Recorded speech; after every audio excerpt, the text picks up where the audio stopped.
Hey loves, good morning from Esalen, this magical, beautiful yoga retreat, meditation, wellness heaven in California. I've been here for almost the whole week, learning how to really love myself, learning about self-compassion.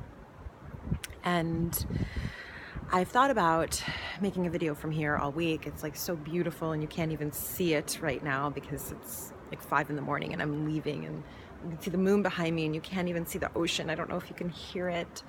The grounds are just, there's tiny little succulents and huge succulents and flowers of oranges and purples and reds, and I don't even know what they're called. This place is just magical, and mineral baths. And so I've wanted to make a video for you since I've been here and share what I've been learning. And at the same time, self-compassion was really like, wait a minute, I'm here for me to really be kind to myself. And I realize, as much as I talk to you about love yourself and live your purpose and just, I realize how much I still need to learn to really, really, really love myself. I thought I would come here and I would be given some sort of like magic pill or some sort of shovel to just dig out all the pain, right? Like why don't we love ourselves? Like, how do you know you don't love yourself? Well, it's like think about all the nasty things you say to yourself. You know, like, what does your inner critic say? I mean, mine says horrible, horrible, mean things to myself about not being good. Sometimes even like hating, the word hate, myself. And I came to this like intensive this week with the idea that these brilliant self-compassion experts were gonna like give me a shovel and take all that pain out and of my heart and free me of that inner critic forever. And what I learned is that that is not what self-compassion is. Because that's not possible. We have our inner critics for a reason, for a purpose. And that might sound kind of weird, like, well, why would I have a voice that tells me I'm fat or I'm ugly or whatever your voice tells you? We developed these voices. You developed that voice as a child when you were younger because it served you. Like, maybe that's the voice of a parent who was always telling you to watch your weight. Or maybe that's the voice of a second grade teacher that said that you're not good at writing or you won't make it big or you should think about, who knows what. Or maybe it was a boyfriend or the girls in school or the boys in school, whoever that made fun of you and picked on you.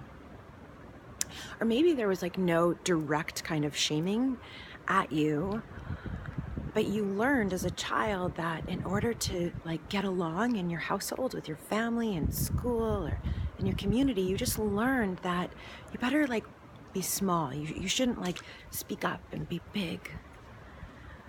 You just learned somewhere along the way that the best motivator you had to be loved was to be critical of yourself. And here's how it works. I'm not sure if I'm making sense because it's 5 in the morning and I'm in this beautiful place and I've learned so much and my head is full.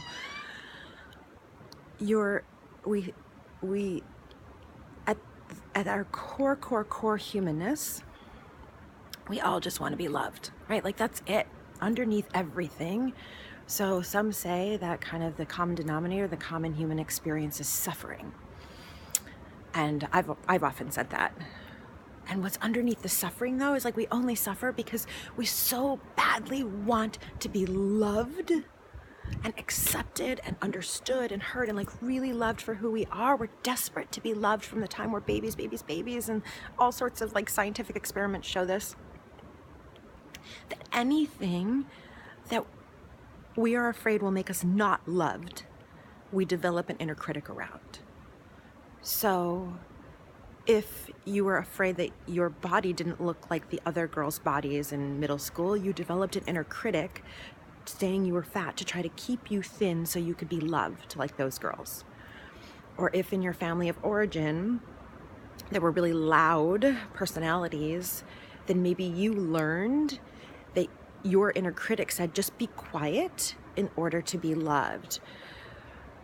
So whatever it was for you, we develop these inner critics, and often they're like our best motivators, right? Like we think, and what the science behind this shows is like we keep the inner critic because it seems like it's so motivating. Like, and if I lose that inner critic, I'm going to lose my edge. And it probably was helpful. Like, listen, my inner critic has said that I am not good enough. And sometimes if I like fail at something, or I'm not as good at something, my inner critic will say those horrible things about you suck, you're a loser, because when I was a little girl, I thought I had to be perfect. Like that was just the message I got in my household, that for me to be loved, I had to be perfect, perfect, perfect. And maybe that's your story as well. And so anything I did that wasn't perfect, I became very hard on myself so that next time I would remember, don't do that again, be perfect next time. And the thing is, like, it helped me. It helped me get great grades when I was in school. And it helped me maybe like have a lot of friends when I was younger, right? But as I've gotten older, like that voice is no longer helpful. It's no longer helpful for me, and it's no longer helpful for you. And yet it's so habitual, right? Like you've got 20 or 30 or 40 or 50 years of saying this stuff to yourself over and over and over again. This is a habitual pattern. And that is what causes the suffering. It's like this desire to be loved and understood and seen so much. And then this pain that we inflict on ourselves when we think that we have failed at being lovable. And so I came here thinking that these masters of self-compassion were going to like give me a big shovel, and we're going to take all that pain out of my heart and take the desire to be perfect and to take all those voices out of my psyche. And that is not what happened. At first, I was so pissed. I'm like, come on, I spent all this money and time, investment to come here to California and like do this for a week. But it doesn't work like that. Rather, what self-compassion is, because we can't get rid of that voice totally, like it's there for a purpose. And what we can do though, is we can learn to be kind to ourselves when we're in suffering.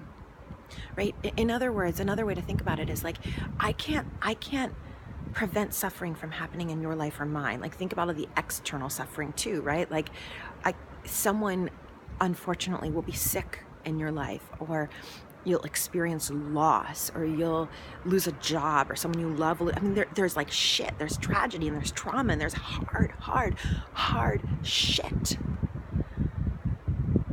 And the question is like, what do you do? What do you say to yourself when the hard shit happens? And this is for most of us where the inner critic comes in. It's like something hard happens, and then we make it 10 times, maybe 1,000 times worse by being so freaking mean to ourselves. It was like not bad enough that someone broke up with you, that you have to then say that you're a loser, or you're fat, or you're not good enough, or unlovable, or whatever that story is, and then we make it so much worse. And so what self-compassion is, what I now understand what self-compassion is it is bringing loving, tender kindness to yourself in those moments of suffering. It is to say, ouch, that hurts. I'm in so much pain right now. And to name that pain, God, I feel so anxious, or I feel so sad, I feel so angry. And then to be with that, feel that in your body, let yourself feel it. Like I wanted to just not feel it ever again. Like you probably do too. Just like make it go away, Karen, right? But to actually like feel it and put your hand on your heart, on your face, or wherever for you feels loving and tender and kind, and like allow yourself to feel it. Feel it and be with yourself the way you would with a baby, or with a child, with an infant, or with your best friend. You would say, oh my God, honey, I see how much you're hurting, and I love you so much. And I wish I could take the pain away, but I can't. And then you would just ask yourself, what do I need? That at the heart of it is what self-compassion is asking yourself, what do I need right now? maybe you need a hug. Maybe you need space. Maybe you need a nap. Maybe you just need to hear that you are lovable or you are good. And then you give it to yourself. And listen, I've been here for 5 days and like, I do not have this down, okay? Like, they say that this is a practice. It's called mindful self-compassion because it's being mindful in the moment and practicing. And so, and what was amazing is as you're tender and kind to yourself, the pain starts to dissipate. And over time, what I'm understanding and what they told us, and I believe, is that over time, the more we practice this, the more your inner critic starts to say, oh, I'm not needed as much around here. Like this kindness thing, that feels better. And your whole psyche starts to go, oh, the kindness feels better. And then you will find some people don't want to be kind to themselves. Maybe you're one of them because you think, oh, you're going to lose your edge, right? What they actually find is that it's way more motivating, right? If you're saying you're so fat, you're so ugly, like how much does that make you want to go to a gym? Maybe once, but like that's not going to keep you going. Or if you're such a loser, everyone else has their business started and you don't, you're such a loser, like that's not very motivating to go start a business. Maybe it'll get you going one day, but it won't be sustainable. As opposed to, I love you so much and I know that this hurts and I know that you are scared that you're not going to get that business going. And then you say to yourself what you would to your best friend. And I believe in you. I know that we can do this. I know we can do it. I know we can do it. I know we can do it. And feel it, right? Not just like words. Like all week I was like listening to their words and I was like repeating whatever they said.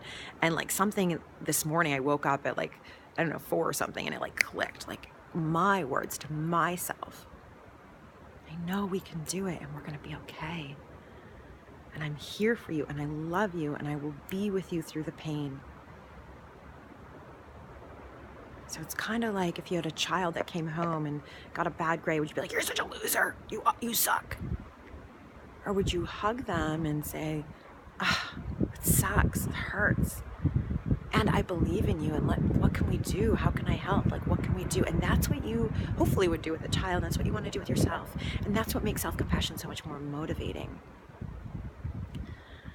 Like I said, I'm still not there yet, right? I guess I'm learning that we'll never be there. And my commitment to myself and to you is that we as a community, we start practicing together.